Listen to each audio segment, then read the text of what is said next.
Oi, pessoal, tudo bem? No vídeo de hoje, a gente vai falar um pouco sobre o direito da mulher, né? Quais são os tipos de violência e abusos que são cometidos contra elas e quais as implicações legais existentes na nossa legislação. A violência contra a mulher, ela é um produto de origem histórica, né? Ela é uma construção histórica. Então, esse tipo de violência, ela pode ser desconstruída. E ela é totalmente baseada no gênero, podendo causar morte, dano, sofrimento físico, sexual e psicológico à mulher, tanto na esfera pública quanto na esfera privada. Nos anos 50, a Organização das Nações Unidas criou a Comissão de Status da Mulher, que formulou uma série de tratados afirmando os direitos iguais entre homens e mulheres, e desde então várias ações têm sido conduzidas no âmbito mundial, tanto para a promoção dos direitos da mulher, quanto para promover a igualdade entre os gêneros, né? E no Brasil, uma série de medidas protetivas vem sendo empregadas visando a solução dessa problemática. No Brasil, a Lei Maria da Penha, que trata sobre violência doméstica e familiar contra a mulher, completou no início de agosto 14 anos e ela é considerada pela ONU uma das melhores do mundo para tratar sobre esse tema. Porém, o Brasil ainda é o quinto país que mais mata mulheres de forma violenta no mundo. Sendo assim, o Júri de Eduque criou uma série com 4 episódios tratando a violência contra a mulher de uma forma interdisciplinar. E no nosso primeiro vídeo, a gente vai conversar com a Daiane. Ela é graduada em Psicologia pela Universidade de Tiradentes, mestre em Psicologia Social pela Universidade Federal de Sergipe, pós-graduada em Neuropsicologia e pós-graduanda em Psicologia Jurídica. Hoje, a Daiane ela atua como psicóloga clínica e como professora supervisora nas áreas de psicologia jurídica e psicologia social em uma universidade particular no Aracaju, no estado do Sergipe. Seja bem-vinda, Daiane. A gente fica muito feliz com a colaboração de você. E aí, para começar sobre o tema, né, eu gostaria de te perguntar quais são os tipos de abuso e de violência que a mulher ela pode sofrer, quais são os tipos de abusadores familiares mais comuns, se você puder falar um pouquinho sobre isso. Bom, primeiramente, obrigada pelo convite, né? É extremamente importante a temática e está sempre batendo nessa tecla, né?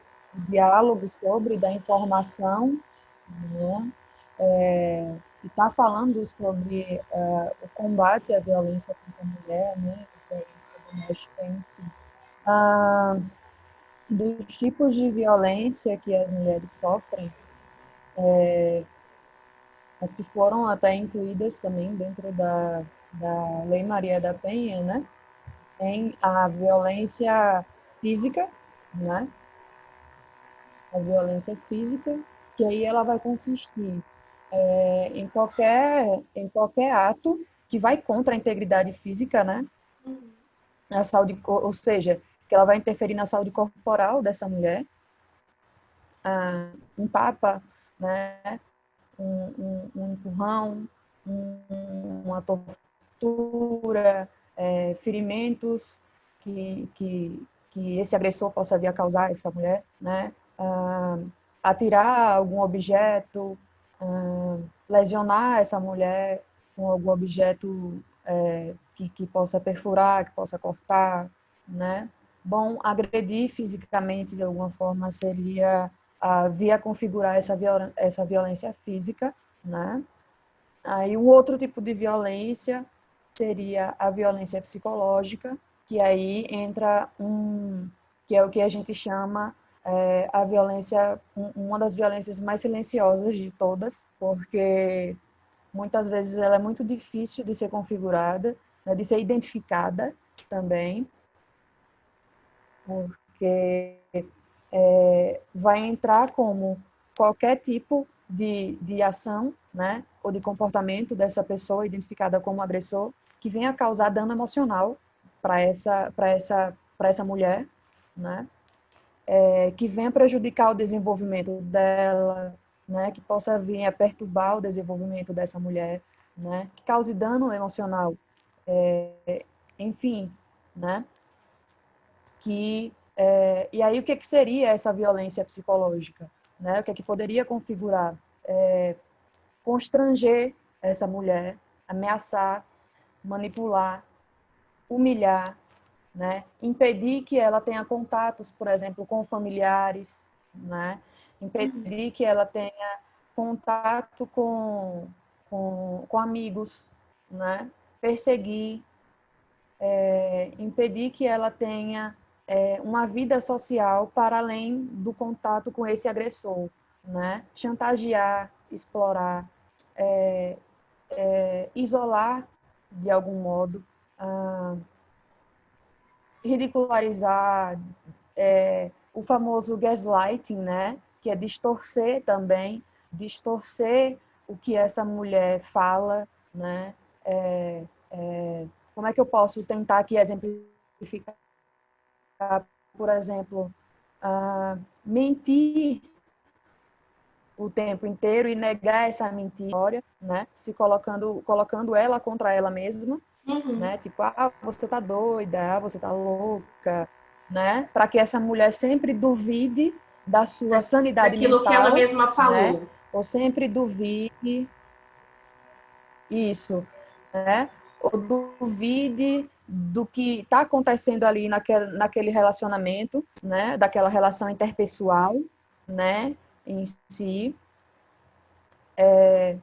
seria uma das questões também que está dentro da violência psicológica. A violência sexual, né, entra também como um dos tipos de violência, que aí seria obrigar a mulher a ter relação sexual, né, mesmo quando esse casal ele já é casado, né, ou seja, tem um relacionamento, né, ou seja, são namorados, ou, enfim, são casados, mas o agressor ele obriga que exista uma relação sexual contra a vontade dessa mulher, aí configura também a violência sexual, o estupro, né? Forçar com que essa mulher não utilize, por exemplo, contraceptivos, ou não utilizar camisinha, por exemplo, né? Contra a vontade dessa mulher, né? Ou até tirar esse preservativo sem o conhecimento da mulher durante o ato Uhum. sexual, né, configuraria também essa violência sexual. Forçar a gravidez entraria também.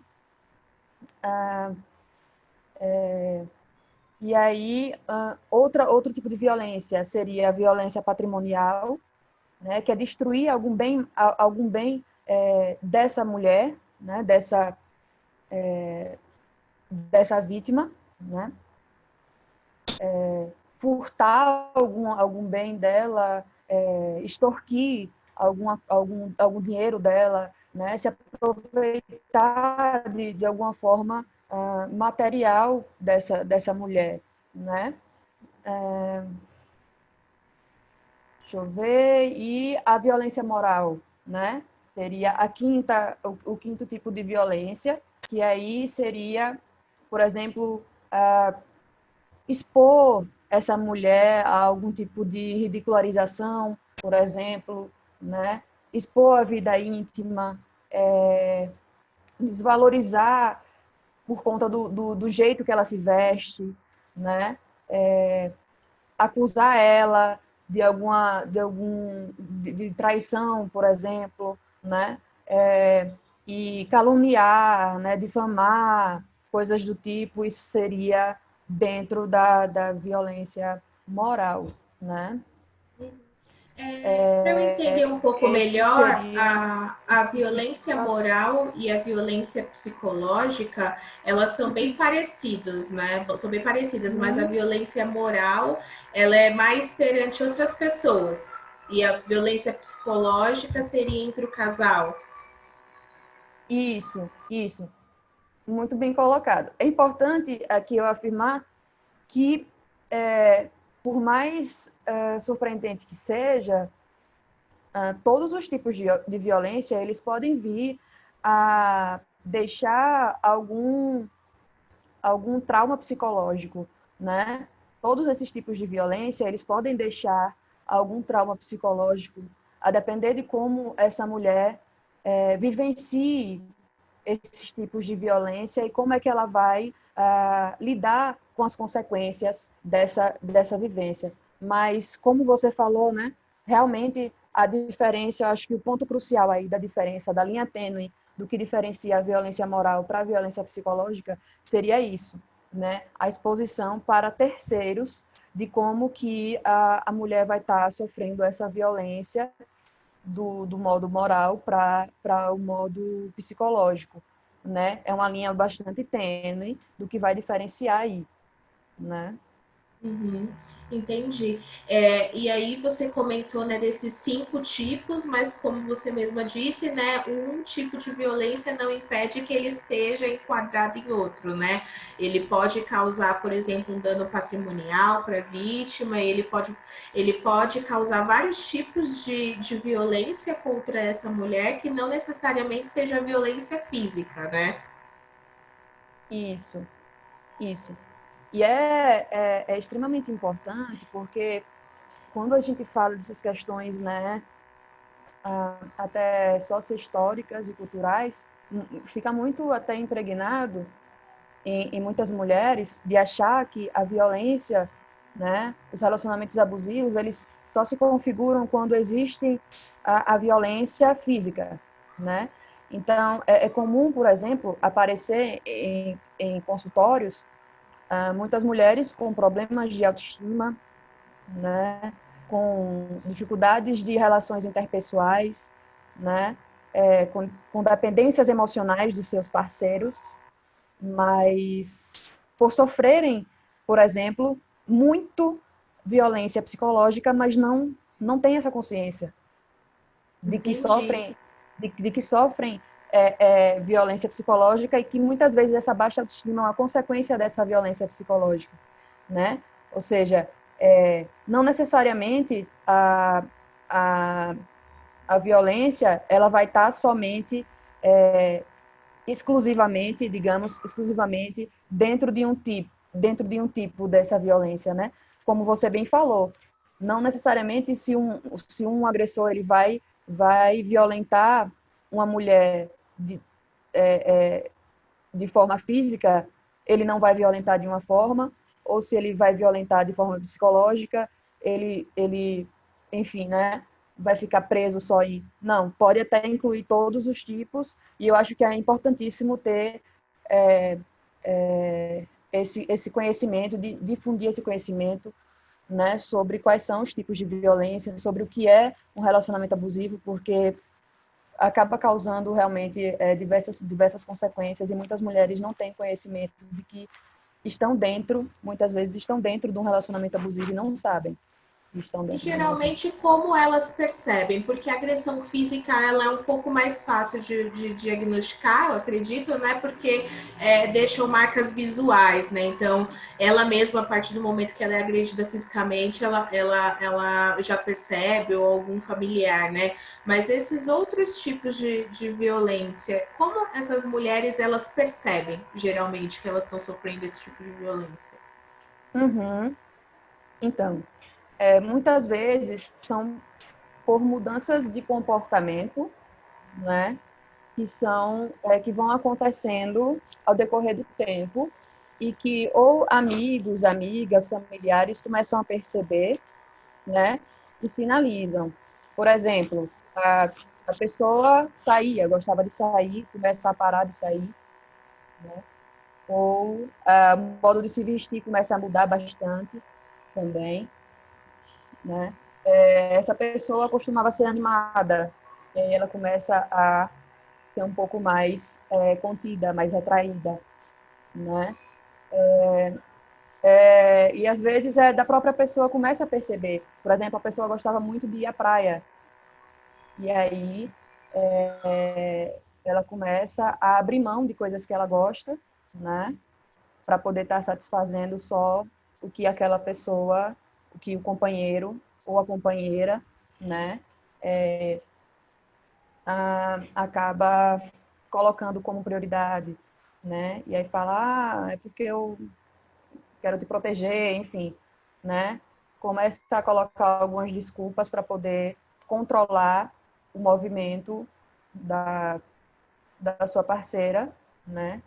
E isso vai afetando a autoestima, isso vai afetando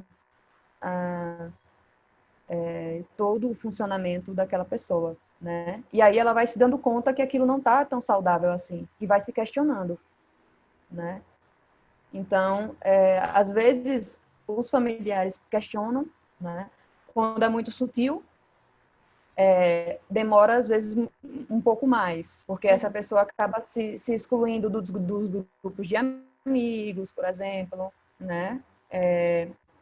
E aí vem um amigo ou outro que pergunta, tipo, né, o que é que está acontecendo? Tá tudo bem, né? Nunca mais se apareceu e etc, né? E tem casos até da pessoa não se excluir só de grupo de amigos, mas se excluir também até da própria família, né? Então, algum familiar acaba também percebendo, né? De, por exemplo, quando está com a pessoa, não entrar nem em contato nem com a família, às vezes até em evento familiar, o comportamento mudar totalmente, né? De quando está só, se comportar de uma maneira, e de quando está com o parceiro ou com a parceira, se comportar de outra forma totalmente diferente para poder não chatear, ou não provocar alguma briga, ou coisa do tipo, não gerar ciúme, ou não gerar insegurança no outro, né? Então, começa a perceber que está mudando totalmente o comportamento para evitar algum conflito ou para agradar o outro, né? Ou seja, e às vezes aquilo ou outras pessoas percebem e pontuam, ou a própria pessoa começa a se perceber, né, por conta do incômodo que vem sentindo, e questiona, e às vezes busca ajuda, né, ou pergunta a amigo, ou pergunta a mãe, ou pergunta a alguém, se realmente está percebendo essa mudança, né, e começa a buscar ajuda. Uhum. Perfeito. E quando a mulher ela percebe, né, que está sofrendo esse tipo de violência, ou se eu sou familiar de uma mulher ou amiga, né, de alguma mulher que está passando por isso, seja ela física, psicológica, moral, ou qualquer desses 5 tipos que você explicou, como eu de fora posso ajudar essa mulher inicialmente, né, do ponto de vista tanto psicológico, né? A gente vai tratar um pouco das questões legais um pouco mais para frente, tanto com a doutora Carolina e com a doutora Kátia, né? Mas do ponto de vista psicológico, como que eu posso ajudar uma mulher que está sofrendo isso? Uhum. Se tornando uma rede de apoio, né? Se tornando uma rede de apoio, de escuta, né? E mostrando, por exemplo, cada estado, acredito que cada estado, cada cidade tem o seu funcionamento de redes também, serviços, né? Que funcionem, tanto jurídicos e sociais também, para suporte para essas mulheres que sofrem a violência. Mas eu acho que o papel do amigo e do familiar é, muitas vezes, colocar esse ponto, porque muitas mulheres às vezes não têm essa consciência de que estão sofrendo essa violência, quando ela é muito sutil, né? Mas de conversar e de chamar a atenção, né? Para essas mudanças de comportamento, porque muitas vezes esses comportamentos eles podem vir depois a se tornar fobias, né, depressões, ansiedades, etc. Então, eu acho que esses familiares e amigos, eles se mostrarem que estão ali não para julgar, mas para também para acolher, né, para essas pessoas e mostrar e pontuar, né, dizer, olha, que o relacionamento pode estar gerando alguma coisa ali de sofrimento para essa pessoa, né? Porque muitas vezes essas pessoas elas não têm essa consciência. Quando tem e elas pontuam para esses amigos, né? É importante também essa pessoa, às vezes é o ponto mais importante, não julgar, porque muitas vezes diz, não vou falar não, porque vai voltar de qualquer jeito, né? Então muitas vezes as pessoas pontuam dessa forma também. Só que aí é importante não se colocar dessa maneira, porque só a pessoa sabe o porquê que é que ela volta, né? Existe muitas vezes não só a dependência financeira, mas a dependência afetiva, né? Ninguém sabe se essa pessoa está Medo, sofrendo né, ameaça ali por também. trás. Isso, Uhum. né? Então, é o familiar e o amigo, né? O amigo de verdade, a amiga de verdade, real, se colocar ali enquanto rede de apoio, né? Eu não falo no sentido de você, entre aspas, se meter na história ou coisa do tipo, mas você se colocar enquanto uma rede de apoio para que a pessoa saiba que acontecendo alguma coisa, ela vai ter para onde correr, ela vai ter quem vai ouvir, né? Então, se você sabe para onde encaminhar alguém, né? Então, indica, por exemplo, um profissional de psicologia, se essa pessoa, né? Indica, dá um número de uma coordenadoria da mulher, por exemplo, da defensoria, né? Dá um número de uma delegacia especializada, dá um número, sabe? Porque aí qualquer coisa essa pessoa vai estar tendo para onde recorrer, né? Também. Uhum. Então, qualquer coisa, me avisa que eu ligo, por exemplo, né? Esse amigo, esse familiar, tá? Então, acho que seria nesse sentido também, né? Sim. E quais são as principais, né, consequências emocionais para essas mulheres, né, que sofrem esse tipo de violência, né, essas violências e os tratamentos, né, psicológicos que elas podem passar para superar, né, essa eventuais traumas que elas têm? Uhum. Então,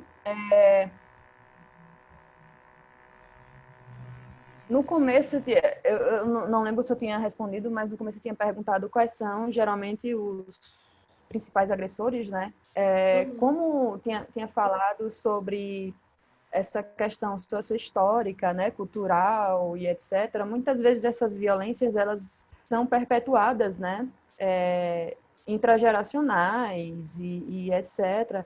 Então não necessariamente o agressor ele pode ser um parceiro, mas muitas vezes o agressor ele pode ser um pai, de um pai para uma filha, o agressor ele pode ser um tio, pode ser um irmão, pode ser, enfim, né? Dentro dessa perspectiva aí também, tá?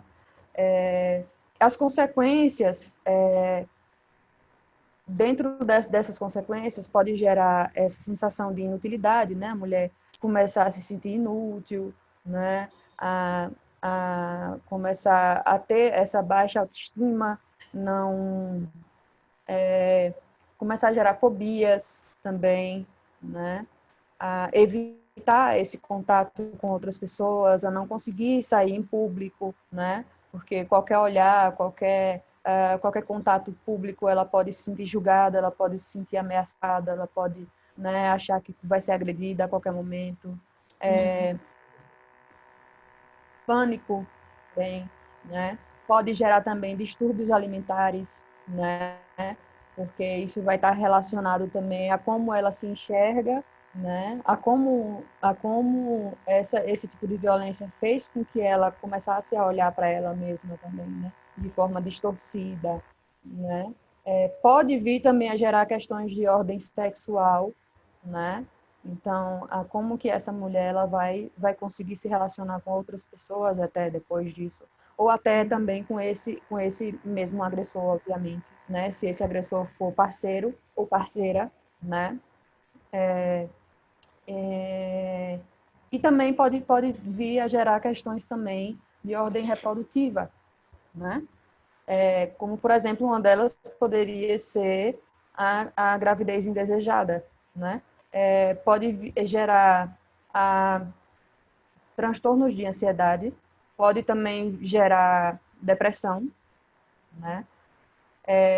Pode gerar lesões, autolesões, né? E aí o tratamento psicológico, ele vai variar muito diante dessas consequências, né? Vai Uhum. variar para cada consequência, né? E aí, a depender da consequência, esse tratamento ele pode ser associado também, né?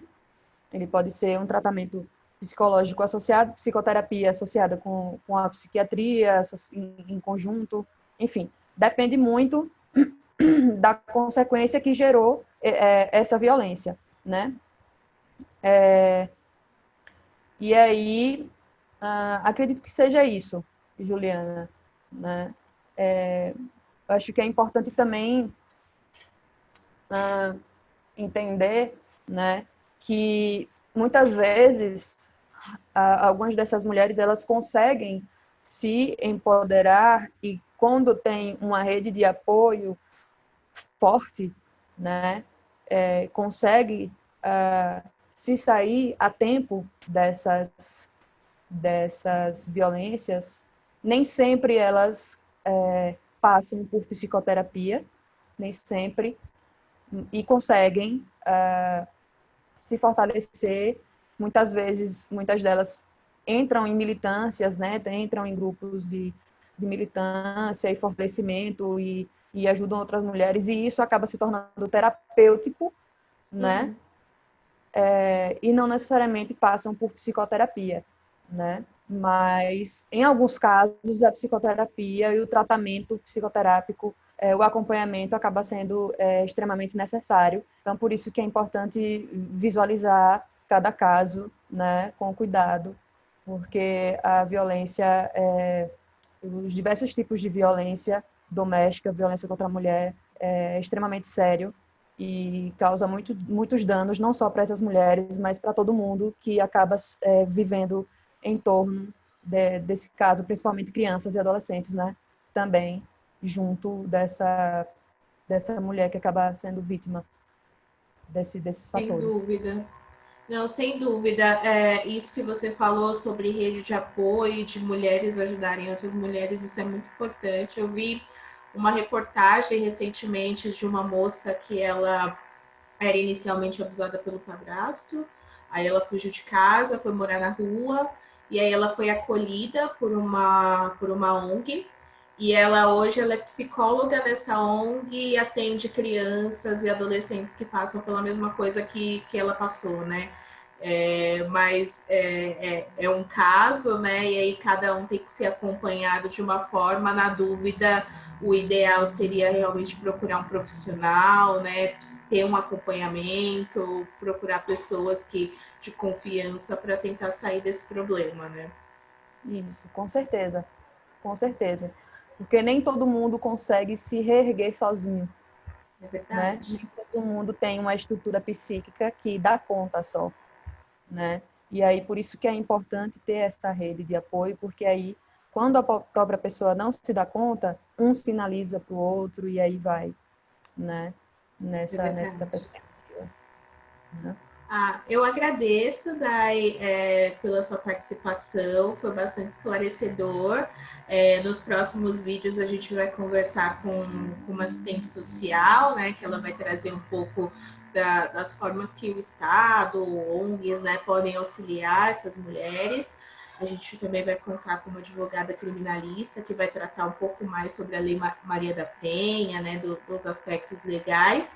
E no último vídeo a gente vai conversar com uma defensora pública, que ela vai abordar mais as questões de direito de família, de guarda, visita. E eu mais uma vez agradeço em nome de todo o Juri de Eduque pela sua participação. Eu que agradeço extremamente a vocês, né? Um trabalho que está sendo maravilhoso e um tema riquíssimo, importantíssimo. Acho que um papel social também extremamente importante. E muito obrigada a vocês pelo convite, tá? Estou à disposição. Um abraço. Eu que Obrigada. agradeço. Obrigada. Tchau, tchau.